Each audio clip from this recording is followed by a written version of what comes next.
Everybody quiet, please.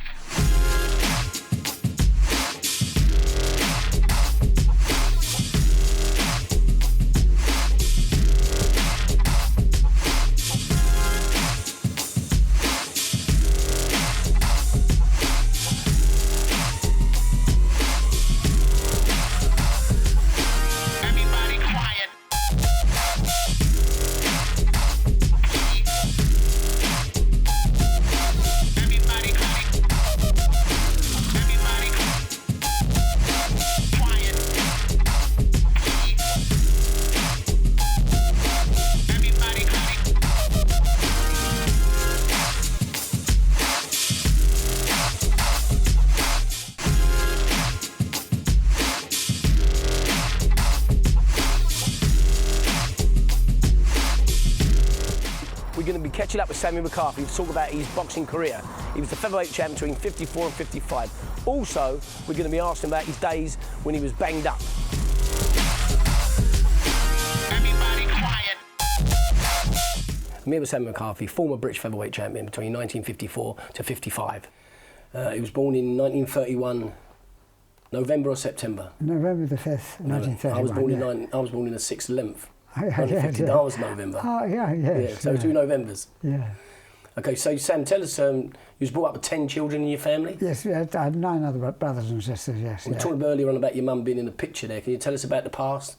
What it was like? I always remember, like, when you're a young boy, a little boy, you probably tend to be selfish and you don't realise the things that are going on.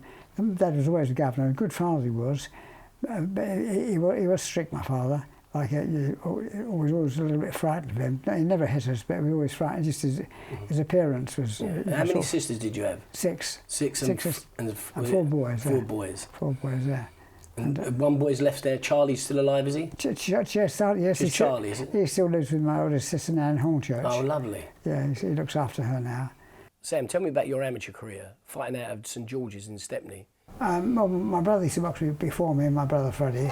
And he won do you remember the Feds, do you? The Feds, yeah, of course, He won the Feds, he won the Junior ABA. Oh, Freddie did you? Yeah, he won the Feds. And he had a lot of great ability, but from what I gather, and as I remember, he wasn't as dedicated, like, he liked going out with the girls. Of course. Which is the most natural thing in the world. My father took me to Stepney at St George's, and the trainer there, his name was Johnny Mann, who was a great amateur and professional boxer. Yeah. And of course, I still love it. And how many fights did you have as an amateur? Quite a few, hundreds of fights? Yeah, that's right. Yeah, like 100, yeah, that's right. And did you win the ABAs? No. In fact, in the senior ABA, that's all I wanted to win. The junior ABAs, I got beaten in the semi-finals, but in the senior ABAs, which was even more prestigious than the juniors, I could beat my very first fight. But the guy who beat me, excellent fight he was, his name was Hinson. And people who beat me, he won the ABAs, Oh, okay. And just after that, I turned professional. How old was you when you went professional? 19. 19? 19, yeah. Baby, yeah, bloody hell. Yeah, 19, yeah. Your boyhood friend Terry Lawless? I met him through my brother, because he loved boxing. Terry did? He loved boxing, he used to talk about it. He wasn't built for a boxer, really. And his mum and dad were very nice as well. And I fell out with him, but I'm sorry about that. These things happen when you're of course they do. Are you with me? But it's dead now, Terry. Yes, I know he is. He did die. So we can't speak ill of the dead then? No, that's right. Because he moved on the continent somewhere, didn't he? I believe. He went to Spain? Spain, was it Spain? Yeah. He died, Yeah, that's right as well, yeah. Sam, as an amateur, you won 83 fights out of 90, representing England 4 times. The first fight was against Belgium, that's it, at Wembley Stadium. The second one was against, I think it was against Ireland. The third and fourth one was in Austria. Austria? Austria. That was nice though, wasn't it? Yeah, Austria was nice. To go over a train. Never been further than Southend at the time. So Austria was lovely, yeah. And I lost my first one out there, won the second one. Okay. And then just afterwards, I turned professional just after, Okay. And who was your manager?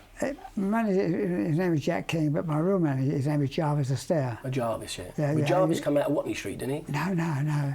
I'm not quite sure where he came from, but he was a good, nice class man. Yeah. Excellent manager he was. Him and a guy by the name of Benny Schmidt. His full name was Ben Schmidt Bodner.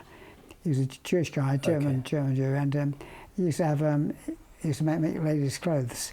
And my brother who's married, and he was married to a Yiddish girl, and her father, he was a presser, and he got my brother a job in his firm in Oxford Street, and I used to go and meet him occasionally, and I was boxing and started getting a lot of publicity. The reason I did is because, not because I was good or exceptional, my uncle Harry McCarthy used to sell tickets on my behalf. Are you with me? Harry, was he your uncle Harry then? Well, no, actually he wasn't. And Ronnie's dad, was it? He wasn't. Yeah, Ronnie's dad. That's right. Ronnie's dad. Well, they used to come and see me fight Ronnie McCarthy. Yeah, Ronnie McCarthy. That's right. And Harry used to come see me box. Yeah, Harry. Yeah. He used to jib in though, Harry. Yeah. He jibbed in. He'd be at the front row. He's sitting there. He's in the front row. Yeah. Yeah, he was a nice man, Harry. A nice man. I was told you sold lots of tickets. Is that right? Yeah, well Harry told them. Free coach loads, apparently. Is it free? Yeah, they used to go. Yeah. That's why they come out with. So where was you based in? Was you in Slander Gardens or Cheval Gardens? Well, sort of like at the coaches used to go from Watney Street. Watney Street. That's what I was told about. 3 or 4 Street, coaches. Yeah. And the old house at home, was that the pub on the corner? Yeah, that's it. Was and his name was Freddie McCarthy. His name was, and that was Harry McCarthy's brother. Oh, I see. So they used to go from there, and I got a big following, like, because I was a local boy and was around the streets every day, like with my father with the barrow. And did you ever go to work at any time? No. You did no other work? No. You just boxed? Boxing, I used to help my dad like on the barrow. On the barrow? I think I used to get 15 shillings a week, I think. Wow. Wow. And my dad made sure I did my amount of work as well, you know, in the nicest possible way, yeah. Tell me about your pro debut in 1951. That was at Haringaringer. It was on a Jack Solomon show, as I remember, and I won in the first round. But I think the reason I won in the first round, I think the young guy was boxing, I was getting a lot of publicity. He's probably more nervous than anything else, are you with me? Yeah. Did you knock him out the left hook hand? Yeah, I'm not quite sure what hand, but what was his name? Hector McCrow. Hector McCrow. Hector McCrow, yeah. Okay. And I stopped in the first round, yeah. Sammy, tell me about your training preparations, like different from today.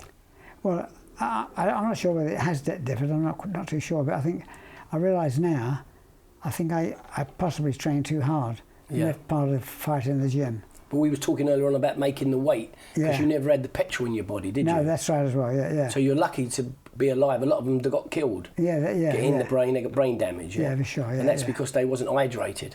Yeah. And that's why they're doing it now, today, in this particular day. If you box for a title, you weigh in the day before, do you know that? Yeah, that's right, that's right, yeah. Which is good, yeah. Them days you weighed in at 1 o'clock. Yes, Always 1 o'clock. 1 o'clock, yeah. At Tottenham Court Road? Tottenham Court Road, yes, yeah, that's right, you mean, yeah. And then you didn't eat no more after that, did you?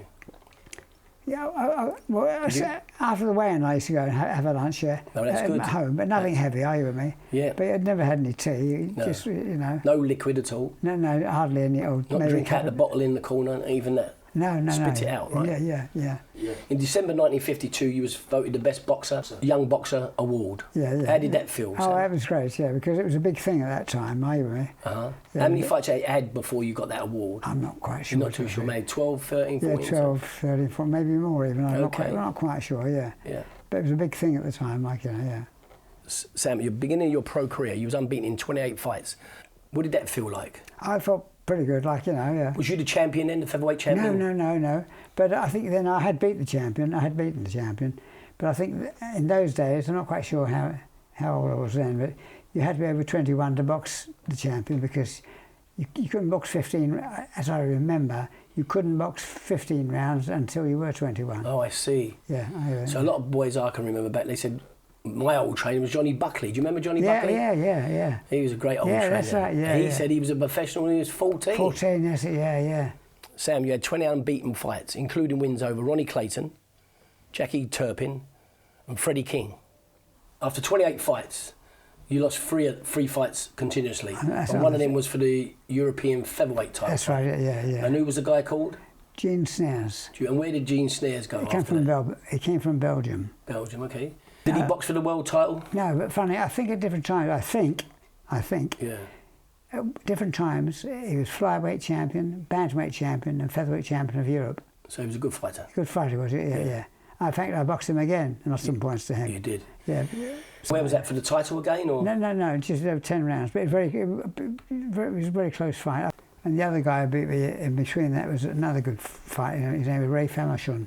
Ray Famechon. I know that name. Yes, I do. He's a Frenchman. There were three brothers. Famechons. Ray Famechon, Eamonn Famechon, and Andre Famechon. Okay. All French, and they're all champions of their country. Yeah, I remember the name Famechon. Yeah, Famechon, great. But where was you rated in? So you must have been in the top 10 of the world, mustn't you? I think I was in the top 10. Yeah.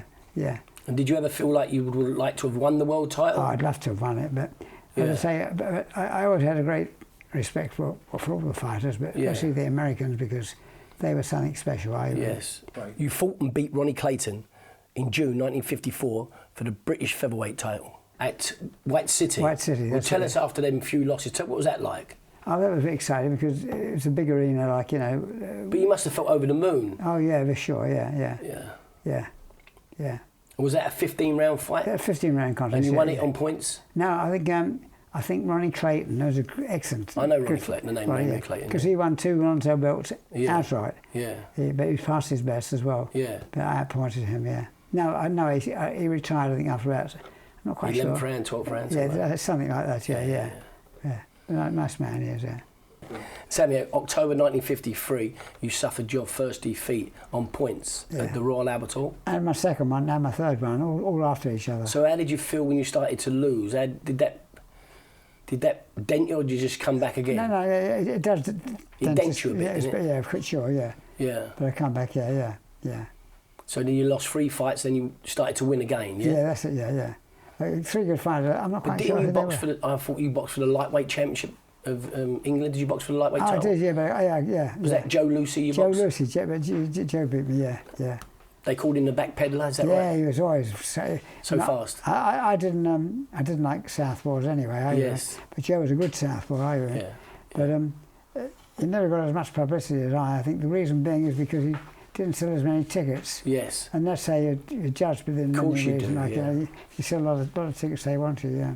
In January '55, you made your first title defence against Spider Billy Kelly. Yeah, Spider Kelly, that's right. And how did that turn out? Oh, yeah, I lost some points to him. 3 on the turn. He was one of them, yes. Do you think you should have won the fight? No, he beat me, no. No, he beat me, yeah. No, I don't think I should have won, no. Yeah, Billy Kelly. So tell us about the purse money in them days. What was your £500 you was getting, £300? Was that the equivalent to £1,000? Oh, no, well, when I was top of the bill, whatever, I was getting £3,000. Well, that's even better then, isn't it? That was a wonder, yeah. It's brilliant. Excellent money, yeah. So what year was that? It must have been about 1952, 53, 54, that's brilliant. yeah. But you was getting that then, that was great money. Yeah, excellent money, yeah. You could have bought a couple of houses or something. Yeah, I know, yeah. In 1957, you lost on points against a guy called Guy Gracia. And he beat you? On points over 10 rounds, I think. So how old was you then, Tim? I wasn't really, about 25, 26. So you're still a young man? Yeah, you're still a young man, yeah. And that turned out to be your last ever fight. So then what made you just stop boxing? Well, actually, I found myself, I don't know whether my mind is playing tricks with me, I found myself on a programme called This Is Your Life. Yeah. You can't remember it, can you? I remember it, yeah. Yeah. And I realised I'd been programmed to say I was going to retire. You was programmed to say you had to retire? No, I was going to retire. Yeah. And that's how it came about, are you with me? After your fighting career, Sam, you told me you run a few pubs. When did you start getting into the world of crime? Well, I had a pub and I had another pub, like, and it was all right, but I didn't like the work, are you with me? Because I like to start at a certain time, finish a certain time. Yeah. But in a pub, you can't do that. You always wanted one thing or the other. Why did you move into a life of crime? They started talking about it, the boys, what they was doing. You told me on the jump ups. So that's the thing you was listening to. Yeah, it's with the jump ups. I mean, no, it's they called it a name, the dragging. Dragging. I said, what's that? He said, dragging. I said, no, I don't know what you're talking about. He said, the jump up. I said, I'm none the wiser. And then when he explained to me, I went, oh, that must be interesting. Go. I said, what do you do? I said, there and where else? And he said, we'd like to come with us one day. I said, I'd love to come, yeah. He said, I'll meet tomorrow morning, 7 o'clock in the morning. And we said to drive at the West End, and they did point out certain places for me, and it was more exciting, something entirely new.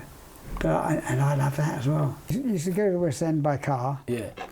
park the car and just walk around, because to where the guys used to deliver places, deliver things. It could be material, cloth, clothes, suits, spirits. Yeah. And invariably, they never went through the front door, they went round the back, are you with me? Yep. So you follow, and you knew all their mannerisms, exactly how many times they'd look round before they went in, you know. Yeah. And the time they went in to deliver their goods, you'd be on and off, etc. So it was quite easy, was it? Oh, yeah. Not many police then, was there? Couldn't have been many police then. No. Was he quick, Jim? Was he quick? Was he quick? He was fast, wasn't he? I was fast, yeah. He's in and out, wasn't you?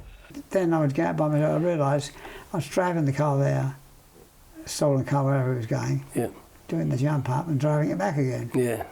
And they were doing nothing, not all the time, but doing most. I thought I could do this by myself. So you did it yourself? So I used to get a bus up the West End, walk for miles and miles and miles. I knew all the stops lay with me. Yes. And it was great, really good it was, yeah. It's good that you enjoyed it. It's sure, great, yeah. And then you told me earlier on that you went out with, you had to get a bit tooled up, you were saying. But not in that sense, you got Uncle Ben's rice, wasn't it? He was firing at your guns. That's what we used to do. So the sound bang, it scared them, and they run away. It used to frighten me. I used to jump before they did. And I'm not proud of that. Because and what was that for? What was that for? Was that Security Corps vans? Yeah, that's it, yeah. Security Corps. Where did it all go wrong, Sam? Tell me. I can't think of this specific date, but I was getting robberies almost 2 or 3 times a week. Heavy robberies, are you with me? Heavy robberies, yeah. Like going into the bank, out of the bank. Oh, so you actually did banks too? Yeah, yeah. How did you rob a bank? Well, with guns going in and stick them up? Well, generally you see someone take a load of money in. Yeah. Like generally a security guard, and he would take a load of money in. And as soon as he went through the door bump, you'd be behind him. Yeah, you'd be behind him. Sometimes jump over the counter. Yeah. Sometimes you didn't, you just get out. It was a wonderful feeling when he was driving away. Yes. When you were in the car, you bump your way. Because the adrenaline's pumping. Yeah, that's right. Yeah. And then it's all over and done with. It's all done with there. Yeah. It's better. Yeah, for sure. Yeah. You served 3 prison sentences: 3 years, 6 years, and 15 years. And I should be more than ashamed of myself, because no one had more opportunities than I had. You had it time. all. Yeah. Yeah. How come you got caught? How did you get captured? The very first time. We've done this lorry, we got a lot of clothes. Mm-hmm. And we used to have a buyer you used to go to. Yeah. And I went up to the buyer. This is when I was doing it by myself now. Oh, you're on your own now? Just by myself now, yeah. Because I found I was getting in the car, driving up there, doing the jump up, and driving the car back. And so you got all the gear in your hand? Yeah. And I went up, knocked at the door, and as I was waiting for him to open the door, I will come up the stairs. Oh, I see. And they was waiting, not specifically for me, but they knew where it's going. They knew where it was going, and yeah. Sammy, tell us about your time. How did you survive in prison? Or is it like a family inside? Yeah. It's a family. You get to know. You'll get your mates, yeah. You get to know everyone, and you know what they've been in for, what they've done, or whatever. And I never had any problems. And finally, I had 3 good jobs. Although I must be quite frank, it wouldn't have made any difference what job I had. I would have done it. Because I've been there, I've been caught. You've got to do what you've got to do. Yes. And I was in the gym 3 times. They put me in the gym, and I never took any liberties, because you respect the trainers. You know, they're not necessarily like boxing trainers, but they work in the gym. Yeah. That's their job. The prison officers, and I enjoyed it. I was always there. I was never late. Always there after everyone had gone. I was still there clearing up one thing or another. You enjoyed it? And yeah, I enjoyed it. It was no problem to me. Because funny enough, all I wanted to be, when I was in my prison cell, all I wanted to be was by myself.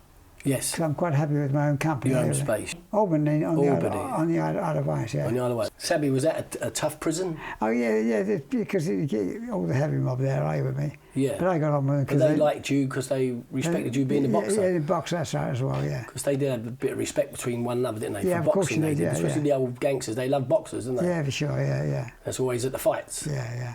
Whatever I got, I deserved. I know that, are you with me? Sam, they told me a story. You did a jeweller shop, is that correct? In Bethnal Green Road? Yeah. Would it be Attenborough's? That's right, I think it was. And you was in the window, and some kids was looking in the window, and you pulled your mask up? Yeah. And put it down and laughed. Is that correct? Yeah, that's right, yeah. Oh God! How did that story come about then? Did you get caught because of that? No, never got pinched. And who was these young boys? They're just young boys. Yeah, they're just young kids, you know. Was they laughing? Yeah, they probably didn't realise what we were doing, or maybe they did. I don't know. Yeah, probably right. Yeah. Sam, tell me how old you are now. 87, 88 next month. Fantastic. Jimmy was an excellent boxer. Excellent box fighter, yeah, absolutely. So you saw me fight? I saw you box, yeah, numerous times, yeah. Okay. Yeah. And we come out the same area anyway, didn't we? Stepney. Absolutely, yeah, sure. Because it was Stepney Borough then, wasn't it? Yeah, that's it, yeah. Like Wapping was Stepney Borough. Yeah. Just like you lived in, like you said, where you lived, Stepney Borough. Yeah, that's right. And it was lovely, wasn't it? Oh my God. Years ago. Yeah. Stepney. Yeah. I love him.